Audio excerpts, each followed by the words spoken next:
Hi, everyone, and welcome back to another episode of Small Steps to Self-Love. My name is Shelby Leigh. I am a mental health writer who is very passionate about self-love advocacy. And today I am joined by Kate Toye, who is a self-compassion coach who weaves together mindfulness, wellness, somatic and intuitive coaching with self-compassion, compassionate inquiry, and internal family systems to support her clients. I'm really interested in learning more about the work you do and talking with you about self-love and self-compassion today. So thank you for being here. Oh, thank you so much, Shelby. I am so honored to be here, and I love any space that offers a bit of grace for people to come back and love on themselves a bit. Definitely. That's what we're all about.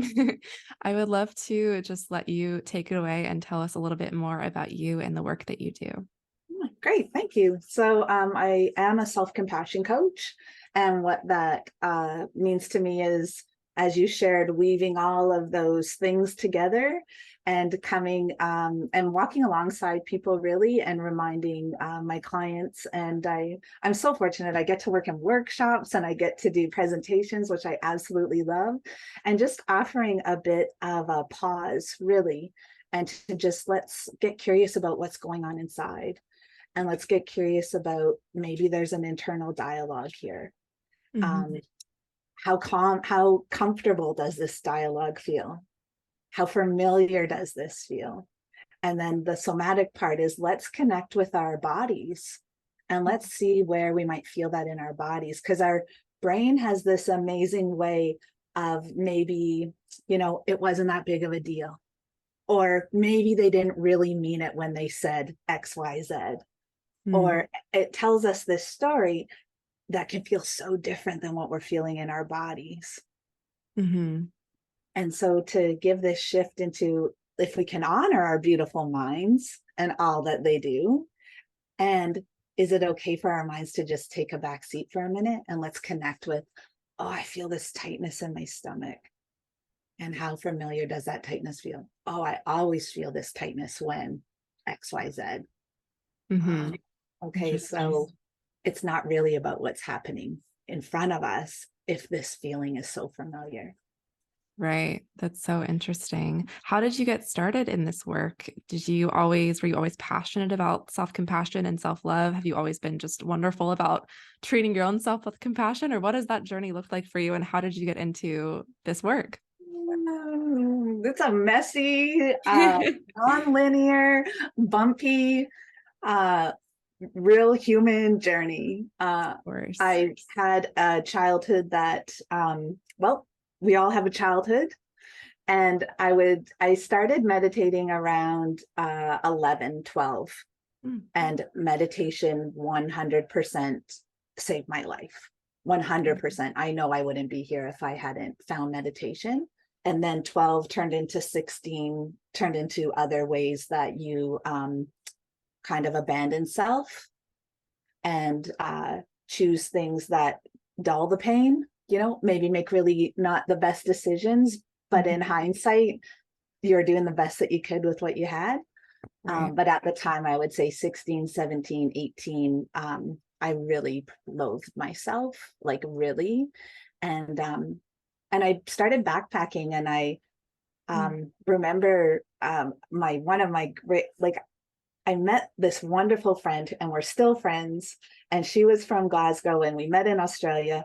And I just remember thinking, oh my God, if I had this person in my life forever, how different my life would have been. And it was like she could see something in me that I couldn't see. And when I would share with her, how horrible I was, she would be like, I don't know what you're talking about. Like, it's not that bad, man. And we had so much fun together. And I was so aware of how she saw me. And I've always been on this journey of exploration. And then this journey also is bumpy. And I remember a time standing there and being like, oh my God, I can't read another one of these books. Like, I can't. Read them all. Like, I'm not getting what I need here. Right. And still those bits, like, I don't like this, that I do this, or words coming out of my mouth and I don't like these words, but a part of me is really standing behind these words. Mm-hmm. And then another part is really, really, who the hell are you to talk like this? Mm. Right. So these, or, and I remember like waking up the next day and being like, oh my God, what did you do? What did you say? What did you do? Who were you? All those things. And Of really course. kicking the crap out of myself a lot. Yeah. It's Yeah. such an up and down journey for sure. Did you find, so this person that you mentioned, because I think there's a lot of talk around like you have to find this within yourself. You have to find self-love within yourself, which I agree to an extent, but other people can certainly help you see things about yourself that you maybe hadn't seen. Do you feel that way about this person that you mentioned earlier? Yeah. And I don't know that I mean, I remember I remember the curiosity at the time being like, oh my God, what does she see? And, and does she really see me? But a part of this really feels good that this is what she sees in me. Mm-hmm. My son, I mean, and my kids, just to bump ahead, if you ever want to know all of your stuff, have some kids. If you ever Mm-hmm. want to get triggered, if you ever want to know all your bits. And so that's been a whole nother journey. But my son, we were having this conversation about, I've had some relationships in the past that were not healthy relationships at all. However, there was a part of me that felt really seen in that unhealthy relationship because this person was bringing forward all of those crappy thoughts I was having about myself. And it didn't feel good. The relationship didn't feel good. It never felt stable. It, that part of me that connected with the girl, Mm-hmm. right, who saw me, like Right. really was struggling in this toxic relationship. However, a part of me, this is what you deserve. Why did you ever think you could have anything better? If I hate me, of course I might be attracting somebody else who's going to mirror that back to me. Mm-hmm. And so it was a really, he's 17 now. We were having this talk and I was like, maybe there's a part of it there that a part of you finally feels really seen. Mm-hmm. Get into a relationship that's not healthy if you don't understand all your parts. Right. Interesting. Very interesting. Talk to me about the parts. You talk about getting curious about your parts. What does that mean and how can someone apply that in their own life? Yeah, so I'll back it up a wee bit. Yeah. I don't know that I really answered your question. And Gabor, one of my teachers, he really says, we're harmed in relationships. So going back to childhood, and it's in relationship that we heal. So it's in Mm-hmm. relationship with ourselves, it's in relationship with another, but it's in that connected place that we heal. And so I do really think that her name's Jackie, and I just love her to bits that she I tell her often, and I don't know if she knows the impact that she made by just allowing herself to share what she saw in me and Mm-hmm. how profound that was for my journey. And so my part, so like I said, I've always been on this journey of understanding self and self-love. I know I've taken detours and wrong turns and fallen off the road, but intentionally really going deep. I found compassionate inquiry in 2019, and it's such a unique approach because it really connects the body with what are you feeling and kind of brings you all the way back to how old is that, and then um and then what's that like for a kid, right? So then to really be present with that part of you that is still like a kid, Mm-hmm. and then through there I found internal family systems, which is all this beautiful understanding of parts work. So like there's a part of me that could be a perfectionist. There's a part of me that could have anger. There's a part of me that could, all of our parts. Mm-hmm. And and then um and then to weave it all together with self-compassion. So how do I get curious about my parts in a compassionate way? So instead of the part that is a perfectionist and maybe doesn't make it so nice for the others in your life, Mm-hmm. uh, to really come alongside that part and be like, okay, instead of shaming or blaming or shunning or shut upping or all of those things to that part, is it possible to just get curious about how that part might be trying to maybe keep you safe? Mhm. Maybe that part's kept you safe in the past. Maybe that perfectionist part really does do really great things, right? Maybe there's a Right. part that when the perfectionist is doing something in a certain way, there's some kind of internal or external reward that happens. Mhm. So, not to let my perfectionist part run the show, but really just let's get curious about that part. And what if I let that part have some floor space to talk and tell me what it wants? Okay, interesting. So how would someone start figuring out their parts? I've shared this story before and I'd love to share it again. And it might be like a really, people might think, wow, that's a really bizarre story. Is this woman okay? But for me, it just kind of captured parts so beautifully. I get a lot when I'm in the shower. That seems to be my creative. I don't know if Mm. it's the hot water. I don't know if it's I'm alone. I don't know what it is. No, I'm the But same way. it's so beautiful, right? Yeah. It's like the water is just allowing all of these ideas and creative things and fun things to come in. And so I was in the shower and I was thinking about a workshop that I wanted to create, and all of these pieces were just falling into place. And I was like, oh yeah, and then that can happen and that can happen. And it was such a flow of the water, right? And I got out of the shower and I swear there was like a little girl in the bathroom. There Mm. wasn't a little girl in the bathroom, but I swear there was a little girl in the bathroom.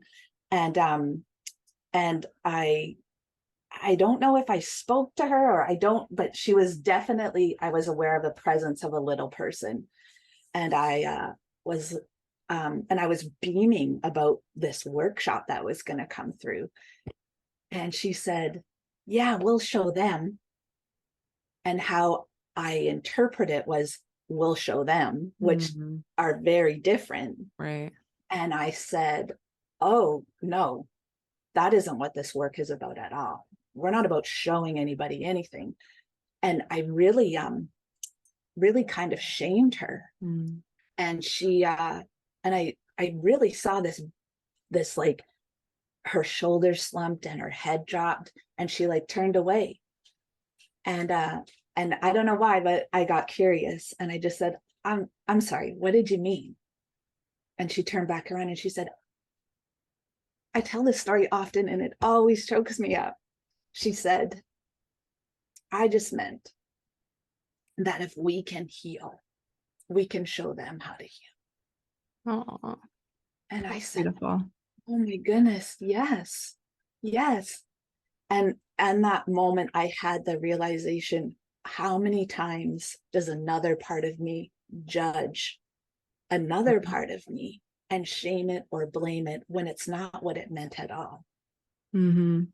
And when I said, yes, exactly, this little part said, so can I stay? And I swear it was like she just came in. It's like, of course you can stay. That's beautiful. Wow. I write a lot of poems, talking to my younger self and or my future self, but I feel like, a lot of the poems I write are exploring like the present mind and what I'm going through. And I think asking those types of questions to yourself, to your current self, is really valuable and really important. So that's really a good takeaway for this episode for sure. Thank you for sharing that story. Thank you. Yeah, of course. Yeah, I love the space of people understanding what's going on inside because Mhm. I really am honest. I really believe that the more we understand ourselves, the more Yeah. compassionate we are, and then the more we want compassion for everybody else. Yeah. And I really think that's how we can create a compassionate world. Yeah, definitely. It has so many benefits. Hmm. So how would you recommend someone start? I mean, this is a broad question, but just starting to be more compassionate to Hmm. ourselves. What does that first small step look like? Yeah, I think a big awareness for people is to just take stock of how they are speaking to themselves. Mm-hmm. I know my internal dialogue. I can go back to maybe 5, 6 years ago, and I remember it was like my head never stopped. It was like this chatter in my head. Did you do this? Did you do? You could have probably done that better. What if you think? What if they thought you meant this when you said that? Do you think that they meant this when you said this? Should you have said it that way? Like it was wild what was going on in there, right? And it probably wasn't 24/7, but it probably was close. You said you were going to do this and you didn't. You said you were going to all of the things. So I would just offer for people to just get curious. What's Mm-hmm. going on in there? Is there an internal dialogue? Is there talk in there? What does that talk sound like? Is it supportive? Is it critical? Is it judgmental? Is it shaming? Is it blaming? Mm-hmm. And to just offer yourself a week of awareness, just a week of awareness of what's going on in there. Mm-hmm. And then, and then I would offer, if you spoke to somebody else the way your internal dialogue is going on, how keen do you think that person might be to hang out with you? Mm-hmm. And then the other side is, if somebody on the outside of you was talking that way to you, Mm-hmm. how keen would you be to hang out with that person? Yeah.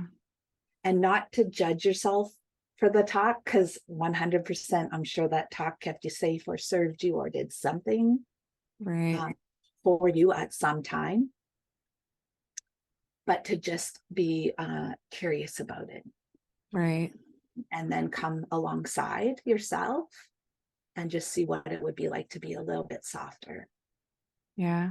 I love that. Do you recommend that people like journal these types of questions or just think through them? Is there like a I process think you like that you do? Yeah, I think if you journal. I know a lot of people journaling isn't their thing, and then they judge and blame themselves because they don't journal, and Right. it should be. Right. I think you could feel where you feel it in your body. I Mm-hmm. think you could just be taking notes mentally. Yeah. You could do anything that really feels right for you. Okay. Yeah, that makes sense. Definitely. I want to go back really quick to the meditation piece. Mm. Because you mentioned that was like how you kind of got started with this work and feeling more self-compassion. Do you still practice that often now? And what would be like a beginner tip for someone who, like me, raising my hand over here, very much struggles to meditate and focus and clear my mind?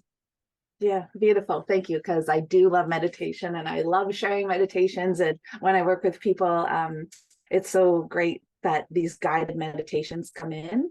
And then I get to send them these meditations on things that we work through in our sessions Mhm. together. Cool. And I love that. I love meditation. And so what I would offer is not to judge yourself if your mind wanders. And that there's a couple of, I was just reading, I can't remember who it was, but they so beautifully wrote how um, this connection of meditation is like an absolute silent mind Mm, really isn't the goal of meditation. And to just, if your mind wanders, first I would get curious about where it's going to, because there might be an absolute gift in what it's trying to share with you. And if you find it's just like, oh, don't forget you got to do groceries and don't, right? If it's just that kind of chitter chatter, just mm, let your mind know, we'll come back. I'm not leaving you. You'll be able to there'll be time for us to go through all of the to-dos, but right now I'm just coming back to my breathing. Or if mhm, your breathing isn't something that's comfortable to connect with, because for some people that can be not a safe space either, is it possible to just feel your sit bones on the chair? mm, Is it possible to just feel the bottoms of your feet on the floor and this floor rising to support your feet? And mhm. what does that feel like to be supported by this chair? And how does it feel to have your feet supported? And Yeah. I'm just going to bring awareness to the bottom. I'm just curious right now. What does it feel like for you to just bring awareness to the bottoms of your feet? I don't know how to describe it. I'm more conscious of the floor being there of the carpet on Yeah. my feet. Yeah. I'm curious, has it taken you from here, from your head down to your feet? Yeah. Yeah. So meditation Yeah. can be something that easy.